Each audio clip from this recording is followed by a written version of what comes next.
నమస్తే. ఇవాల్టి వార్తలకు స్వాగతం. ముందుగా ప్రేక్షకులందరికీ మహాశివరాత్రి శుభాకాంక్షలు. ఆంధ్రప్రదేశ్ వచ్చే 15 ఏళ్ల వరకు కూడా కూటమి ప్రభుత్వమే అధికారంలో ఉంటుందని డిప్యూటీ సీఎం పవన్ కళ్యాణ్ ధీమా వ్యక్తం చేశారు. అసెంబ్లీ సమావేశాల్లో పవన్ మాట్లాడుతూ, ఎన్ని ఇబ్బందులు వచ్చినా మేము కలిసే ఉంటాం, మేము ఒకటిగా ఉండకపోతే ప్రజలకు ద్రోహం చేసిన వాళ్ళం అవుతాం, గవర్నర్ కు గౌరవం ఇవ్వని పార్టీ ఇంకోసారి అసెంబ్లీలో అడుగు పెట్టకూడదని అన్నారు.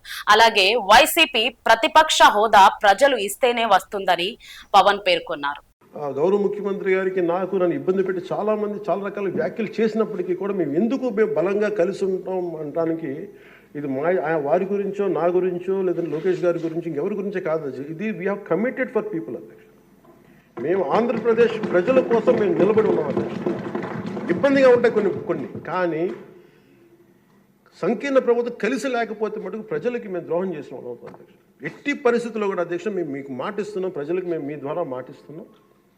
మాలో ఎన్ని ఇబ్బందులు ఎన్ని ఇట్లాంటివి వచ్చినా ఎవరన్నా మాట్లాడిన గౌరవ సభ్యులు ఎవరన్నా మాట్లాడిన మేము వీటిని అధిగమించి ప్రజల్లో మన్నను చూరుకొని 15 సంవత్సరాలు ఖచ్చితంగా మా ఎన్డీఏ ప్రభుత్వం ఉంటుంది. ఎన్ని ఇబ్బందులు ఉన్నప్పటికీ కింద పడతాం మీద పడతాం, అవి మా ఇంటి విషయాలు అధ్యక్ష. అవి మన ఇంటి విషయాలు, అవన్నీ మన ఎన్డీఏ కూటమి విషయాలు, మన కుటుంబ విషయాలు. కింద పడతాం మీద పడతాం, ఒక మాట అనొచ్చు ఇంకోటి అనొచ్చు, నాకు ఏం అభ్యంతరం. కానీ ఇంకొకసారి మటుకు గవర్నర్ గారికి గౌరవం ఇవ్వని వ్యక్తుల పార్టీ మటుకు ఈ సభలో అడుగు పెట్టకూడదు. వాళ్ళకి కూడా అధికారం రాదు.